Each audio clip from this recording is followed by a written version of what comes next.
어떤 비만 클리닉에서 광고를 냈습니다. 그 광고에는 이런 문구가 포함되어 있었습니다. 하나둘 생겨나는 아이들 때문에 생긴 뱃살, 가족들을 위해서 분주히 뛰어다니면서 생긴 나이살, 어떻게든 살아보려고 애쓰다 생긴 팔뚝살, 이제 스스로를 위하여 살을 뺍시다. 다음 문장이 더 인상적입니다. 비만 치료는 스스로를 사랑하는 마음에서 시작됩니다. 이 광고에 어느 정도 진실이 포함되어 있는 것 같습니다.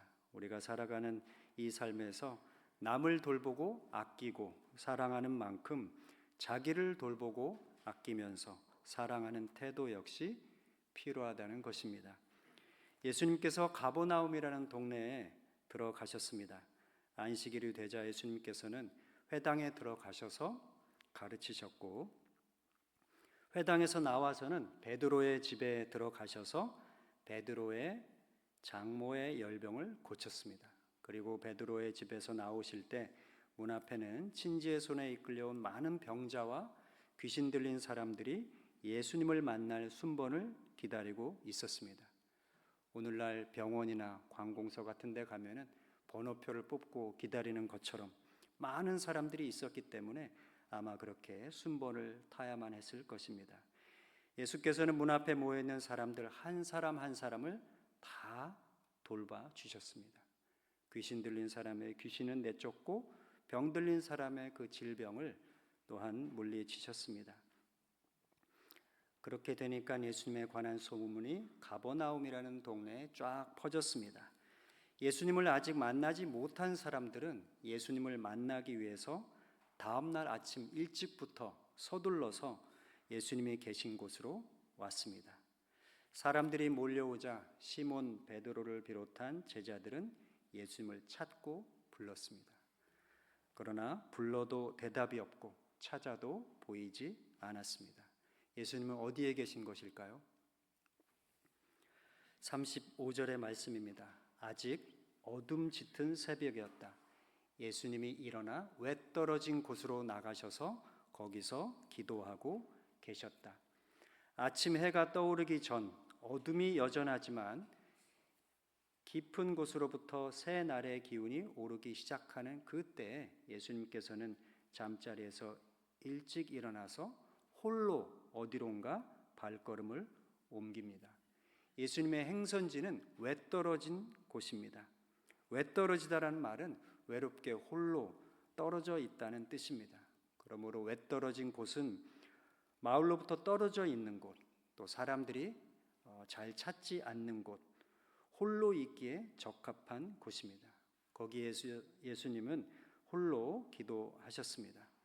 사라진 예수님 때문에 제자들은 발을 동동 구르고 있고 예수님의 돌봄의 손길을 기다리는 사람들은 답답해하는데 예수님께서는 외떨어진 곳에서 기도하셨습니다.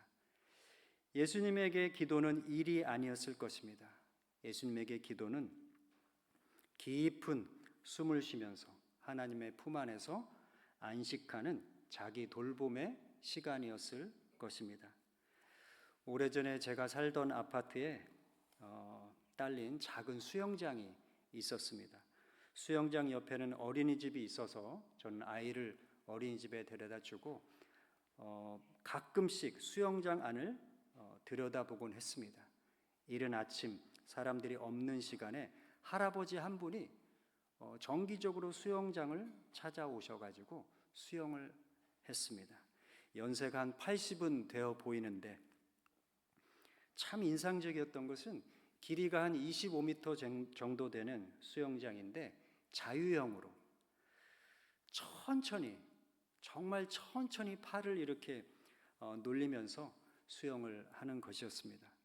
저렇게 느리게 팔을 젓는데 과연 앞으로 갈까 싶은 생각이 들었는데 너무나 부드럽게 앞으로 진행을 하면서 한 30분 정도를 쉬지 않고 그렇게 왔다 갔다 하곤 했습니다. 그리고 걸어서 나와가지고 샤워실로 들어갑니다. 이분이 정기적으로 그렇게 하는 것 같았고, 제가 이렇게 말씀드리는 이 지금도 저는 그분의 이름도 모르고 성도 모르는데 그분의 모습이 생생하게 떠오릅니다. 여러분, 이 할아버지의 모습과 오늘 말씀에 나오는 외떨어진 곳에서 홀로 하나님과 대면하면서 기도하시는 예수님의 모습이 저에겐 어딘지 모르게 닮아 있습니다. 여러분은 어떠신지 모르겠습니다. 심리학자이자 사회 철학자인 에리 프롬이 사랑의 기술이라는 책에서 이렇게 말합니다. 자기를 사랑한다는 것은 교만하거나 자기 중심적인 것과는 다른 것입니다. 자기를 사랑한다는 것은 자기 자신을 돌보고 자기 자신에 대하여 책임을 지며 자신을 존중하고 자신을 아는 것입니다. 그러므로 다른 사람들을 사랑하려면 먼저 자기 자신을 사랑해야만 합니다. 여러분, 그리스도인으로서 자기 중심적인 삶은 벗어나야 하는 게 마땅합니다. 자기 자신의 이익에만 관심을 두는 매우 사사로운 삶으로 귀결되기 쉽기 때문에 자기 중심적인 삶은 벗어나야 마땅한데, 자기를 사랑하고 자기를 돌보는 삶은 꼭 필요한 한 가지로서 우리가 반드시 붙들어야 하는 것입니다. 왜냐하면 자기를 돌보는 것, 또 자기를 진정으로 사랑하는 것은 결국 자기 자신을 초월하여 많은 사람의 공동의 이익과 가치를 고려하도록 초대하기 때문입니다. 그리스도인의 행할 수 있는 자기 사랑, 또 자기 돌봄의 알파와 오메가는 예수님이 보여주신 것처럼 외떨어진 곳에서 홀로 기도하는 것입니다. 이문재라는 이름의 시인이 오래된 기도라는 시를 썼는데 거기에 이런 구절이 있습니다. 가만히 눈을 감기만 해도 기도하는 것이다. 맞잡은 두 손을 가슴에 올려놓기만 해도, 말없이 누군가의 이름을 불러주기만 해도, 노을이 질 때 걸음을 멈추기만 해도, 꽃이 핀 자리에서 지난 봄날을 떠올리기만 해도 기도하는 것이다. 고개 들어 하늘을 우러르며 숨을 천천히 들이마시기만 해도 기도하는 것이다. 여러분, 우리는 종종 기도를 일이라고 생각하고 또 어떤 의무처럼 여기는 경우가 있고요. 또 우리가 원하고 바라는 것을 얻는 수단으로서 활용하는 경향이 있습니다. 그렇지만 여러분, 기도는 일도 아니고 의무는 더더욱 아니고 우리가 원하는 것을 얻기 위해서 활용하는 수단이라고 볼 수는 없습니다. 일이 아니기 때문에 기도는 우리의 일상의 삶에서 자연스럽게 이루어지는 사건입니다. 이문재 시인의 이 오래된 기도에서처럼 순수하고 겸허한 마음으로, 또 하나님의 은총 가운데서 우리가 빈 마음으로 누군가의 이름을 떠올리거나 부르기만 하는 그러한 짧은 순간에도 기도가 이루어지는 것이고요.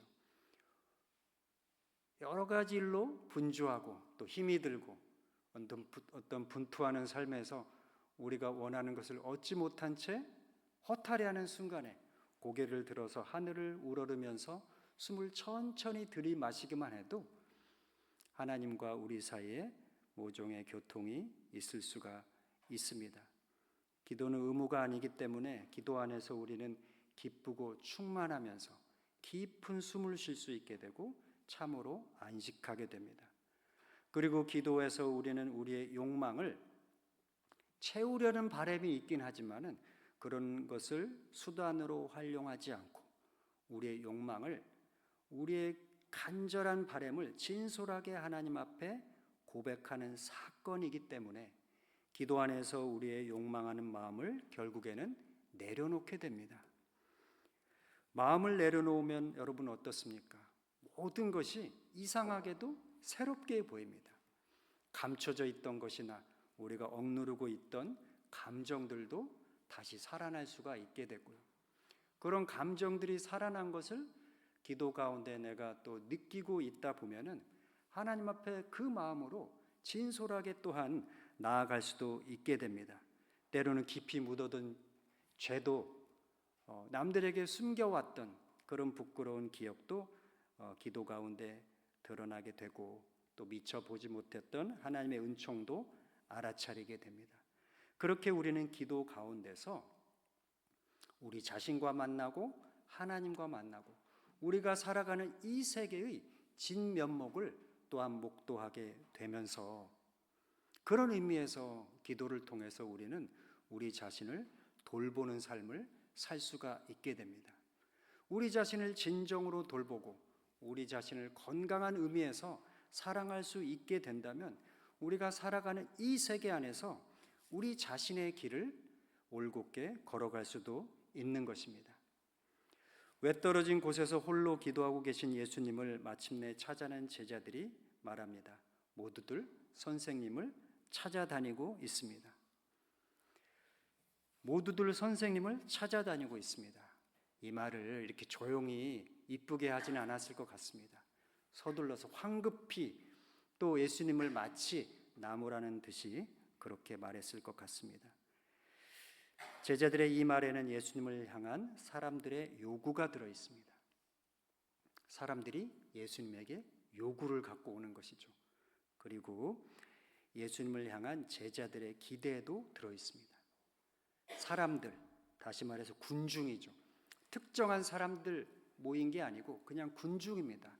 여러 종류의 사람들, 각색 질병과 또 고민거리와 삶의 문제를 갖고 있는 그 사람들의 총합인데 이 군중들은 예수님에게 자신들이 겪고 있는 질병이나 귀신 들림이나 무기력과 같은 인생의 당면한 문제를 해결해 달라고 요구합니다.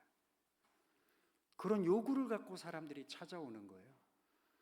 그것도 적은 사람이 아니라 순번을 기다릴 정도로 많은 사람이 내 문제를 해결해 달라는, 그리고 반드시 주님이 해결해 주셔야 한다는 그런 요구를 가지고 찾아왔습니다. 제자들은 어떻습니까? 제자들은 예수님께서 그 사람들의 요구를 다 받아들이실 것을 가정하면서 기대합니다. 예수님과 제자들은 이미 한 몸 공동체입니다. 예수님이 제자들을 부르시고 비전을 보여주시고 또 비전을 캐스팅해서 제자들이 받아들여서 하나의 공동체를 이루었는데 한 몸으로서 고치시고 말씀 전하시고 하나님의 영광을 드러내시는 것은 물론 주님이 하시는 일이지만 주님과 같이 있었던 이 제자들도 한 공동체로서 사역을 함께 한다고 볼 수가 있습니다. 제자들이 생각하기에는, 특히 시몬 베드로가 생각하기에는, 자, 이렇게 많은 사람들이 몰려오니까 이 사람들의 요구를 다 들어주고 그 요구대로 예수님께서 그대로 행하셔서 질병이 있는 사람이 질병을 고쳐달라고 하면 질병을 고쳐주시고 귀신 들린 사람이 찾아와서 귀신 들림을 이거 좀 쫓아내달라고 하면 그대로 순응해서 예수님이 또 해주시고 그렇게 요구대로 해주셔서 이곳에서 정말 정주해서 이곳에서 하나님 나라를 만들고 이곳을 전초 기지처럼 삼아서 큰 사역을, 하나님의 영광을 드러내는 큰 일을 좀 해봤으면 하는 그런 바람이 시몬과 제자들에게 있었을 것입니다. 이것이 제자들이 가진 기대입니다. 사람들의 요구가 있고 또 제자들의 기대가 있기 때문에 시몬 베드로가 와가지고 모두들 선생님을 찾습니다.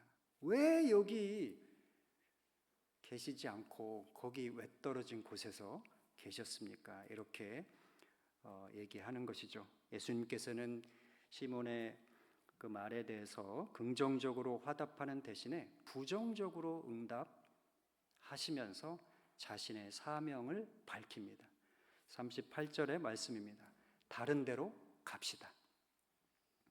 가까운 여러 작은 도시로요. 거기서도 말씀을 선포해야 합니다. 나는 이 일을 하러 왔으니까요. 그리고는 예수님은 온 갈릴레아를 다니시면서 말씀을 선포하시고 또 말씀으로 귀신들을 쫓아내셨습니다. 사람이 어머니의 태에서 나오면서 짊어지는 짐 중의 짐은 사람들의 요구와 기대라는 짐입니다. 어린 시절에는 부모의 요구와 기대가 있고요. 자라면서는 친구들의 요구와 기대, 직장에서는 직장 상사의 요구와 또 직장 자체에서 그 고유하게 오는 그런 요구가 있습니다. 결혼해서 가정을 꾸리게 되면은 배우자와 자식으로부터 오는 요구와 기대가 있습니다. 위로부터 오는 기대, 또 아래로부터 오는 기대가 있습니다. 이러한 사람들의 요구와 기대에 응답하면서 우리 자신이 만들어집니다. 내가 지금 현재 여기 이 모습으로 있는 것은 사람들의 기대와 요구에 응답한 결과로서 있는 것입니다. 지금 현재 나의 모습이 내가 보기에 만족스러울 수도 있고 만족스럽지 않을 수도 있고 자신에 대해서 긍정적으로 여길 수도 있고 부정적으로 여길 수도 있지만 이 모든 것들은 사람들의 요구와 기대에 응답한 결과입니다. 사람들이 내게 어떤 요구를 할 때 또는 내 마음속에서 사람들이 그런 요구를 하는 것처럼 느껴질 때 내가 그 요구에 그렇게 느껴질 때 기분이 좋아질 수가 있습니다. 왜냐하면 사람들이 나에 대해서 요구를 하고 또 어떤 기대를 갖는다는 것은 사람들이 나를 필요로 하는구나, 그래서 인정받는 느낌이 들기 때문입니다. 그래서 가급적 우리는 어린 시절부터 사람들의 요구와 기대에 가급적 응답하는 방식으로, 긍정적으로 화답하는 방식으로 우리가 살아옵니다. 그렇게 하면서 사람들은 나한테 요구와 기대를 하고 나는 거기에 응답하면서 나는 내 안의 인정 욕구가 채워지고 사람들은 나름대로 뭔가 만족을 얻습니다. 일종의 거래 관계라고 할 수가 있는데 이런 식으로 우리의 삶은 보통 이루어집니다. 그런데 여러분, 우리 삶에는 어떤 시기에는 또 어떤 순간에는 사람들의 요구와 기대가 나에게 너무나 부담스러울 때가 있습니다. 사람들의 요구나 기대에 맞춰 사는 것이 더 이상 불가능할 때도 있습니다. 예수님께 찾아온 많은 사람들이 그 사람들이 갖고 있는 요구가 잘못된 것이라고 볼 수는 없습니다. 그 사람들 나름대로는 정말 절박한 요구고 그리고 진실하게 자신의 마음으로부터 오는 어떤 요구였을 수 있는데 예수님께서는 그 요구를 마가복음 1장에 보면은 다 응답하셨습니다. 그들을 돌보셨고 하나씩 돌보셔서 다 역사를 행하셨는데 예수님께서 그곳에서 계속 그 사람들의 기대를, 그 사람들의 요구를 응답하실 수만은 없었던 나름의 이유가 있습니다. 사람들의 요구에 계속해서 응답하는 삶을 이어간다면 거기서 정말 하나님의 큰 영광과 역사가 이루어질 수도 있을 것이지만 한편으로는 예수님께서 이 땅에 오셔서 하시고자 했던 본래의 일이 훼손될 수도 있는 것입니다. 사람들은 자신들의 실존적인 문제를 해결해 주는 것이 주님의 일이고 또 그걸 통해서 하나님의 영광이 드러나고 하나님의 나라가 이루어질 것이라고 생각했을지 모르지만 예수님의 생각과 예수님의 사역의 비전은 사람들의 요구와 정확하게 일치하는 것은 아니었습니다. 그렇기 때문에 예수님께서는 사람들의 요구에 많은 사람들이 찾아올 것을 아시고 미리 도피했다고도 볼 수 있습니다. 사람들의 요구를 일부러 거절하기 위해서 자리를 피하신 것이라고 볼 수가 있습니다. 아침 일찍 예수님께서는 자신의 사명을 생각하시면서 하나님께로부터 부여받은 본래적인 진정한 사명을 궁구하시면서 홀로 외떨어진 곳을 찾아서 하나님과 대화를 나누시는 것입니다. 그리고서 그 대화 가운데 깊은 숨을 쉬면서 사람들의 요구도 떠오르고 내가 여기 어떻게 응답하는 것이 하나님의 뜻에 맞는 것일까? 여기 계속 오랫동안 이 자리에 머물면서 더 많은 사람들을 고치고 치료하고 바르게 해서 말씀을 전해서 여기에서 계속 정주하면서 이곳에 어떤 역사를 이루어낼 것인가? 아니면 다른 길을 또 모색해야 할 것인가? 정주해야 할 것인가? 아니면 다시 방랑을 해야 할 것인가?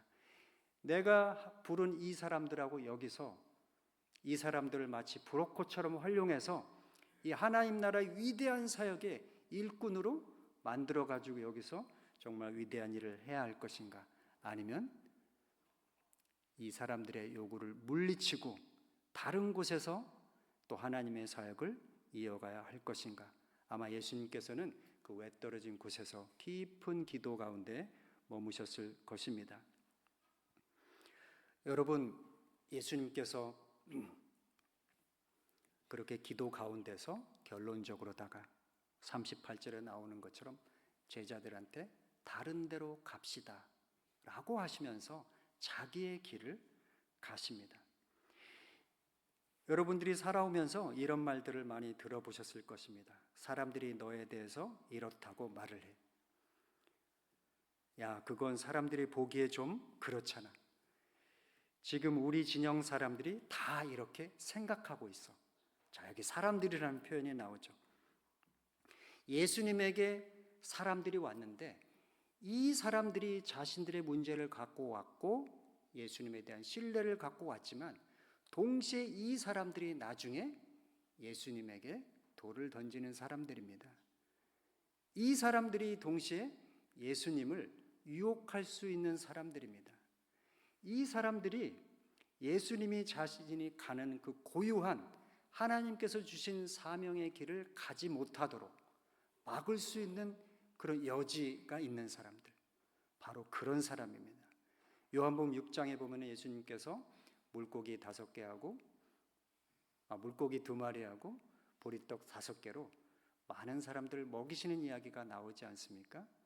그렇게 먹인 다음에 또 사람들이 찾아와서 예수님에게 무언가 또 기대를 합니다. 그때 예수님께서 하시는 말씀이 자신의 사명에 대해서 말씀하시면서 그 사람들을 물리치십니다. 자신에게 찾아온 사람들을 물리치는데 예수님께서 하시는 말씀은 이 사람들이 찾아온 것은 기적을 바란 것이고 떡을 먹기 위함인데 과연 예수님이 하시는 일의 궁극적인 목적이 또 하나님 나라의 비전이라는 것이 과연 떡을 제공하는 것인가? 같은 맥락에서 예수님께서는 실존적인 문제를 갖고 찾아온 사람들, 그런 사람들의 요구에 다 응답하다가는 자신의 사명이 훼손될 수 있고 하나님의 영광으로 가는 그 고유한 길을 방해받을 수 있기 때문에 자신을 돌보는 삶의 차원에서 이 사람들의 요구를 물리치고 계시는 것입니다. 제자들이 갖고 있는 그 기대라는 것도 같은 맥락에서 우리가 이해를 할 수가 있습니다. 예수님과 한 팀을 이루어서 사역을 하면서 이곳에서 위대한 업적을 이루고 이곳에 정주해서 이곳에서 머물기를 시몬 베드로는 원했을 것인데 그렇게 한 곳에 머물러서 살면서 거기에 안주하고 또 거기에서의 안정된 삶을 살면서 있다 보면 예수님의 본연의 사역을 또 잊어버릴 수가 있게 됩니다. 예수님께서는 그래서 제자들의 기대에도 응답하지 않고 예수님 제자들의 그 기대를 거스르면서 다른 데로 가자고 말씀을 하십니다. 여러분, 사람들의 요구나 기대는 상대적이지 절대적이지 않습니다. 그것에 대해서 나 자신이 긍정적으로 응답할 수도 있고 부정적으로 응답할 수도 있는 것입니다. 이쪽에 사람들의 요구와 기대가 있고 저쪽에 나의 반응이 있을 때 이 둘 사이에는 공간이 있어야 합니다. 그 공간에서 충분히 내가 생각하면서 자신의 내면의 중심으로부터 올라오는 소리가 있습니다. 또 느낌이 있고요, 의지도 있고 거기에서 깊은 곳에서 올라오는 나 자신의 소망도 있는데 그거를 잘 살펴봐야 됩니다. 이 공간에서 사람들의 기대와 요구 그리고 내가 어떻게 반응하느냐 하는 것 이 사이에 그 공간에서 이런 마음의 움직임을 잘 살펴보아야 하는데요. 이 공간이라는 것은 물리적인 장소뿐만 아니라 그렇게 생각하고 살펴보는 행위도 가리킵니다. 예수님에게 이러한 행위가 바로 외떨어진 곳에서 기도하는 것이었고요. 이러한 행위를 하는 공간이 바로 외떨어진 곳이었습니다. 기도 안에서 예수님은 사람들이 요구하고 있다는 것과 제자들이 기대하고 있다는 것을 알아차리셨을 것입니다. 동시에 거기에 어떻게 응답해야 될지 성령의 인도 가운데서 예수님 자신의 마음을 성찰하셨을 것입니다. 그리고 하나님의 뜻에 맞는, 그렇지만 사람들이 요구나 기대에 어긋나는 선택으로 마음의 중심이 이동하는 것을 느끼셨을 것입니다. 그래서 말씀하신 것입니다. 다른 데로 갑시다. 여러분이 살아온 인생을 한번 돌이켜 보십시오. 많은 사람들이 기대하고 원하고 바랬음에도 불구하고 그 길을 가지 않았던 때가 있을 것이고요. 많은 사람들이 원하지 않았던 그 길을 내가 선택했을 수도 있습니다. 그에 따라서 마음의 후회도 있었을 수도 있고, 또 후회하는 반대로 정말 잘 선택했다라는 판단을 나중에 했을 수도 있습니다.